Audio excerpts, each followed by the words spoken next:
Hey guys! Oh, usually I do a little intro, don't I? What am I gonna say today? I don't know, I don't have anything prepared. Hey guys, welcome back to my channel, and I always make videos about free game. I'm always trying to produce videos that have value, that you guys can reference, that you can watch and get information from. So in today's video, I thought it'd be a good idea to talk about the questions you should ask your loctician. Having locks for 2 years and being on the consumer end, in hindsight, these are the questions I would ask, just knowing what I know now as a consumer, strictly, okay? So I'm on your side. I work with locks now, so it's like I do have some insight and a broader perspective, but still, as a consumer, these are the questions I would advise you to ask your new stylist. Apart from their policies and everything, definitely read through those, and even if you feel like the inkling of like this is too much, do not go with them. I'm gonna be save yourself now and just save yourself the heartache. You're on the search for a loctician and you're like, how do I know this is a good loctician, or how do I know that this would be worth my money or worth the time, whatever the case may be? I'm gonna give you like a little vetting process to go through, and this is the process I went through when looking for my loctician, and me and her are still locked in. So I feel like, I don't know, I may be biased, but it worked for me. So now, with that being said, I myself am not a professional, okay? I'm just here to bring you guys along my journey and share what I did with you guys, so you guys can, you know, reference it, whatever you need to do to help you on your journey, okay? So that's what this video is going to be. It's going to be a tool for you guys to use in the future. First and foremost, when you're looking for one, or say you're preparing to go for your first retwist, number one, how long have they been doing hair? And it could just be hair in general. I know that there's a difference between like locticians and stylists. There are stylists that just like do hair. They do braids, they do locks, they do wigs, they do sewing. Depending on your comfortability, like that matters, right? I feel like it also depends on like the style you're gonna get or what step that person is in the process. I would say you definitely want to know like how long they've been doing hair. Now, I'm not trying to set you up for like an interview or like you're interrogating them on how long they've been doing stuff. I'm not trying to do that. That is not the goal. But I just feel like this is crucial information for the integrity of your hair. Not just like their business, but your hair. This is the questions you need to be asking regardless. So on top of asking like how long they've just been doing hair in general, if you're choosing between a loctician and a stylist, you know what I'm gonna say. I'm going to say go to the loctician, especially if you have locks. Go to a loctician that specializes in locks. It goes a long way, which means they know everything there is to know about locks. They've seen a lot of different types of locks. They've had that experience with locks in particular, so you could take more of their word for it, right? If you do go to a stylist, you're like a jack of all trades. And you know what they say about the jack of all trades. And that's no shade, I'm just saying, you know, there's a reason why they say it. There's just not enough time to know everything about everything unless they've been in the industry for like 10 years at that point. That's, I would say, the exception to the rule, but you really have to think, because again, this is not just your money, it's your hair. It is your hair. And with locks, it's a little more permanent because there's no undoing it. This is your hair. This is your hair. Like, I can't say it any other way. Like, there's no just like taking it out and be like, oh, it's a bad hairdo, so I could just take it out and be done with it. Hold that, whatever. This is gonna stick with you. Unless you're planning to be bald. Personally, me, that's not the plan. So I take the vetting process very, very seriously because this is your hair, okay? I can't stress that enough. So I would also ask if they do full services and what full services means to them, because full services could just mean that they do everything. So they do cuts, styles, retwist, color, whatever. But for me, full services means wash, style, retwist, dry. I don't know how it breaks up, sorry. Like everything, like from start to finish. I don't even have to, if I didn't want to touch my hair at all, I wouldn't have to. That's what full services mean to me. And I hate to bring them up, but in white people salons, that is the standard. So I feel like, yeah, that's how I define my full service. So you definitely want to ask your stylist, loctician, whoever, to define what full services means for them and if they provide full services, for sure.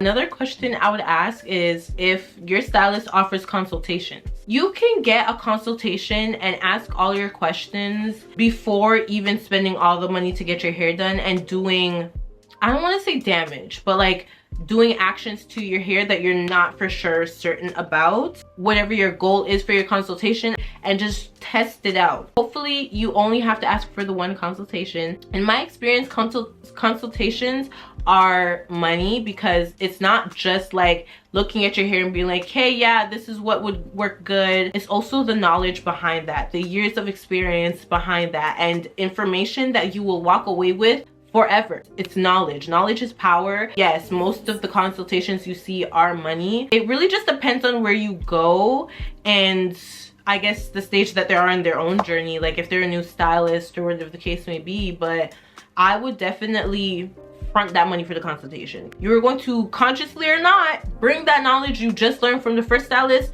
to the other stylist. Pay them their dues.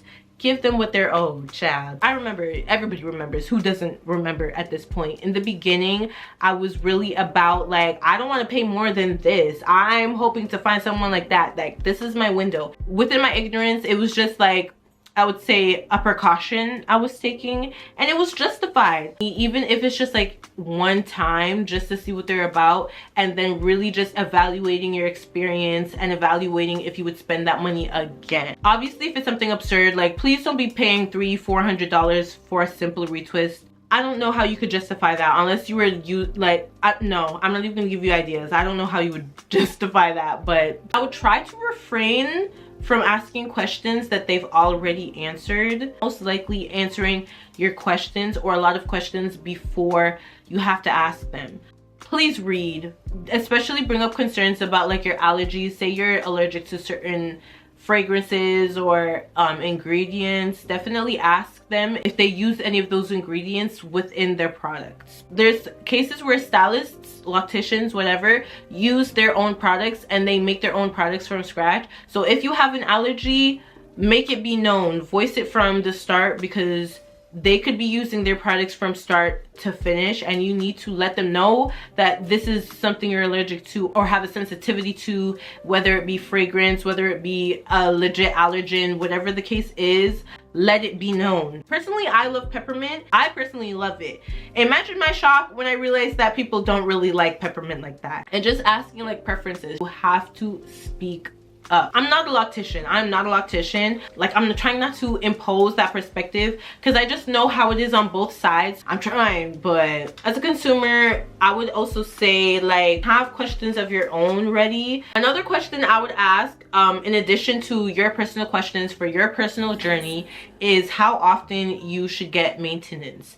And that, it depends on so many factors. Like, it depends on if you wash your hair yourself, if you do maintenance yourself, what you do in between your salon visits is going to really give you the most accurate schedule for like how often you should get your maintenance. It depends on your hair. Even though I'm due for like a retwist every month, I don't go in until like every other month. And that's just a preference for me. I don't mind my hair looking grown out. It's like your preference when you get to that point, but it also matters which stages your locks are in and your lock texture, how many locks you have to begin with, all of that, all of those. I don't know if I mentioned this, but did I tell you guys to ask what services they provide? You'll be shocked. You will be shocked, honey, at the services that you didn't even know you could get done to your hair. See, I knew about detox, but say you get like a deep scalp treatment, you could get, I don't know them because I'm not a loctician. I don't know like the technical terms. You could get oil treatments. Like, I didn't even know that those were available. When I say like, this is why I prefer going to a full service provider, this is why, because you could get all of the above.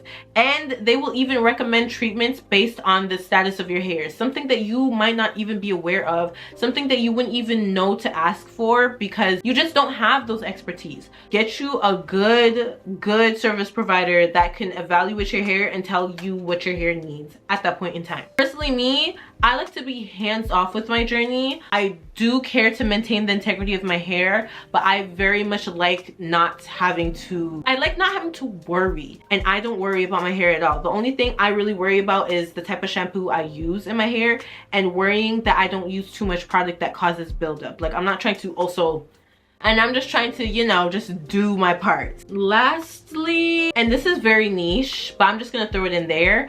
Lastly, I would ask your loctician what they think what they think would be a good color for you.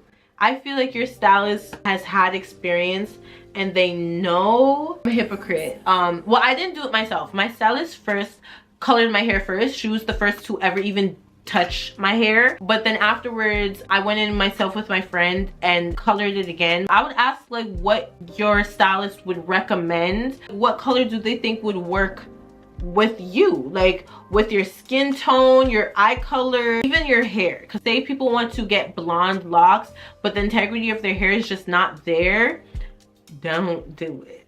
Don't do it, okay? Just ask your loctician about coloring, brightening, lightening. They're going to know how hair acts and whatever the case may be, especially if you're doing it for the first time. Yeah, I feel like that's very much the difference, because you will be surprised how easy it is to fry your hair. Not just like frying your hair, because after you fry your hair, your lock is done. That's years gone.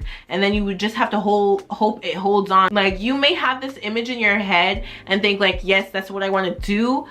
And then you execute it and you're like, oh, that didn't come out the way, you feel me? Go to someone who has experience. Okay, so that's gonna be it for today's video. That is all I have for you guys from the perspective of a consumer, and hopefully maybe I split the block and have a different perspective next time. Who knows? Who knows? But I'll see you in the next one.